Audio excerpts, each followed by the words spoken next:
Bismillahirrahmanirrahim. Waltakum minkum ummatun yad'una ilal khairi wa ya'muruna bil ma'rufi wa yanhauna 'anil munkar. Assalamualaikum warahmatullahi wabarakatuh. Di antara kalian yang senantiasa hadir untuk membawa misi hidupnya, yad'una ilal khair, membawa kepada al-khair. Al-khair limakna al-Islam. Senantiasa masjid ini dakwatul khair. Ya, saya sengaja ini sampaikan jamaah sekalian bahwa masjid ini untuk menempuhnya penuh sedikit perjuangan, karena tidak seperti biasa jalanan yang Bapak lewati. Di sini padat hamba-hamba Allah. Kalau lorong tadi situ lewat, ya, sebagian jalanan menjadi halaman.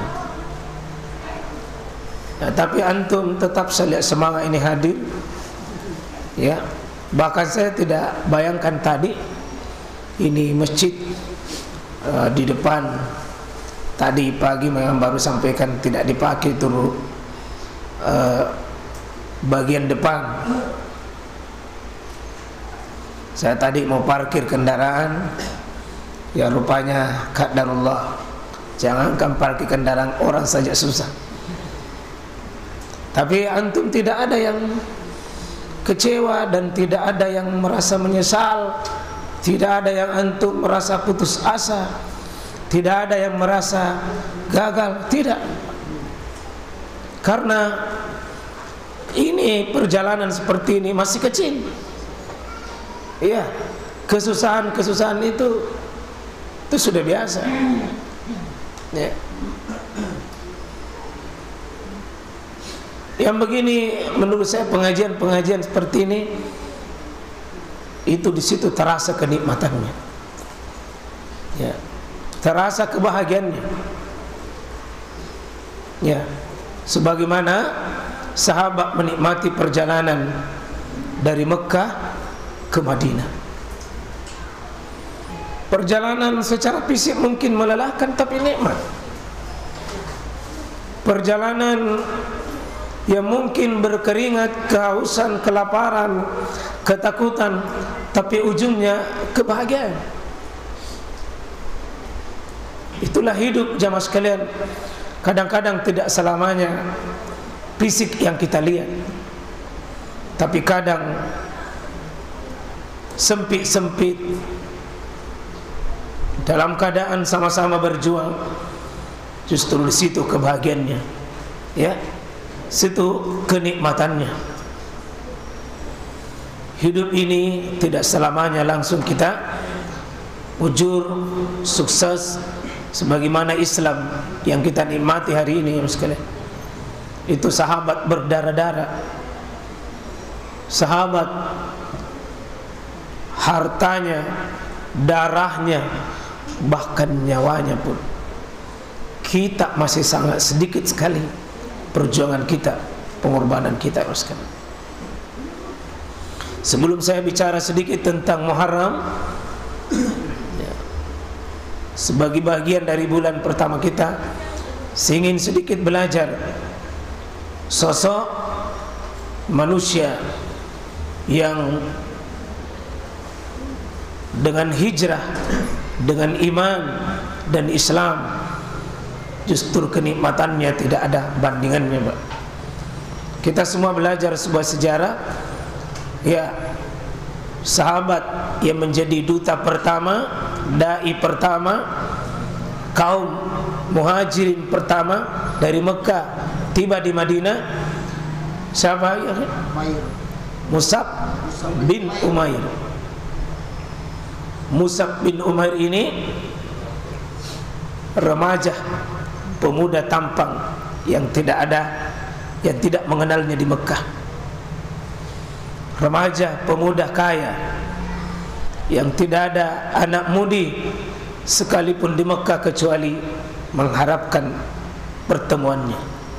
Mus'ab bin Umair, sosok yang memiliki ciri khas berbeda dengan sahabat lainnya. Pemuda tampang yang putih, yang berpakaian, dari pakaiannya sudah menampakkan kemewahan dan kekayaannya. Seorang pemuda remaja yang tumbuh dalam garis kehidupan yang gemerlap, serba cukup, mewah. Bahkan kalau seandainya Mus'ab bin Umair lewat di samping masjid begini, biar tidak dilihat, orang akan tahu bahwa Mus'ab bin Umair yang lewat. Kenapa? Khas parfumnya itu tidak ada yang sanggup memiliki parfumnya kecuali parfum dari Yaman yang dimilikinya. Jadi biar tidak dilihat, kalau ada lewat begini, orang tahu bahwa Mus'ab bin Umair itu lewat. Saking harumnya, tercium baunya.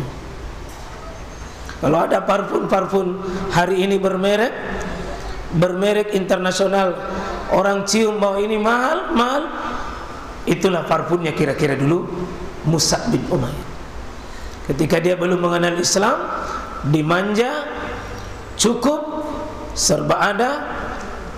Tetapi setelah mengenal Islam, diam-diam mengucapkan syahadat di rumah sahabat, tempat majelisnya Nabi, di rumah Arkam bin Abil Arkam.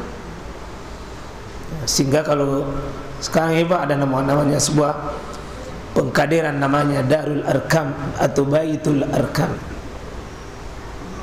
Rumah itu dulu diabadikan itu sahabat, dijadikan semacam markas, semacam sekretariat pertemuan Nabi. Ini sahabat Mus'ab bin Umair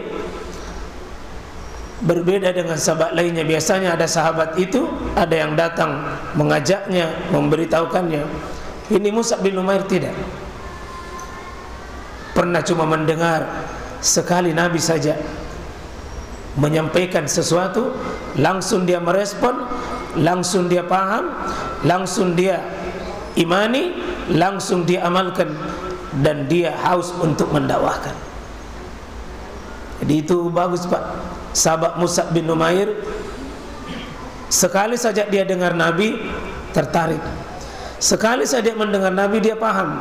Ini Pak, ada kata-kata dia paham, dia yakin, dia amalkan, dan dia bersabar dengan dakwah itu. Itulah Mus'ab bin Umair.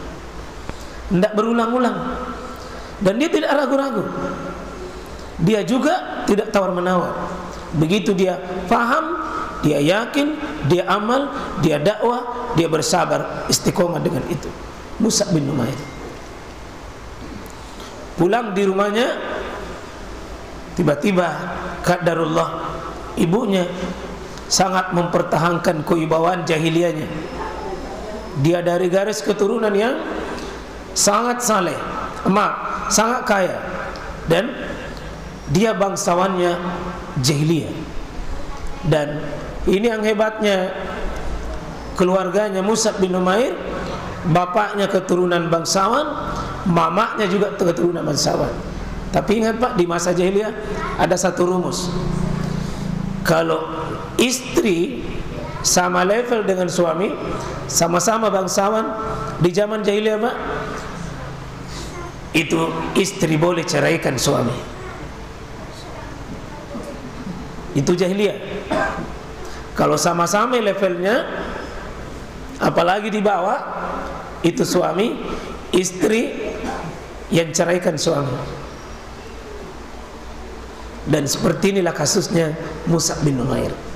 Keluarganya, ibunya itu bangsawan, sehingga kaum jahiliyah, kalau perempuan itu kaum bangsawan di masa jahiliyah, maka dia memiliki derajat bisa ceraikan suami. Jadi kalau sekarang ini ada kemiripan begitu. Banyak istri-istri yang ceraikan suaminya. Sehingga banyak suami sekarang ini namanya isti, ikatan suami-suami takut istri. Mudah-mudahan di Masjid Dakwatul Khair ini tidak ada korbannya seperti itu.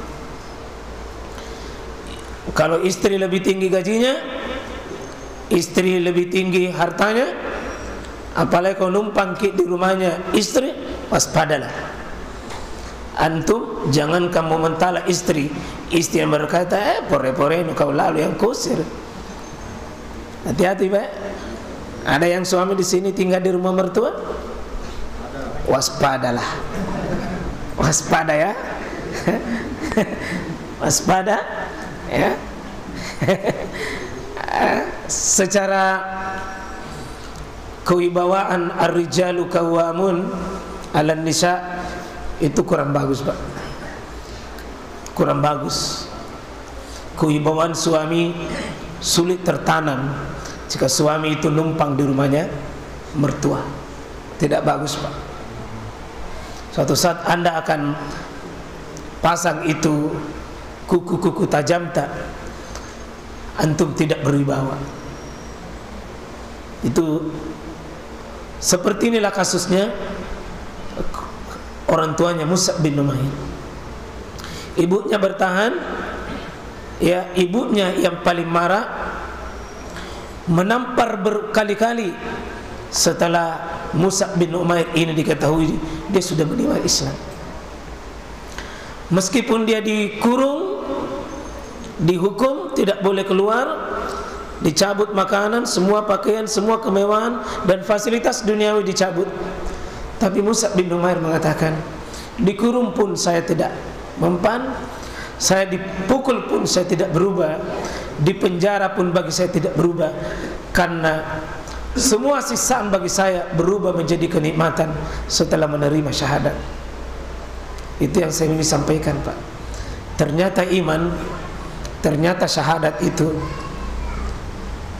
susah apapun, kalau sudah masuk itu nikmatnya iman, nikmatnya Islam, nikmatnya syahadat, di situ kebahagiaan.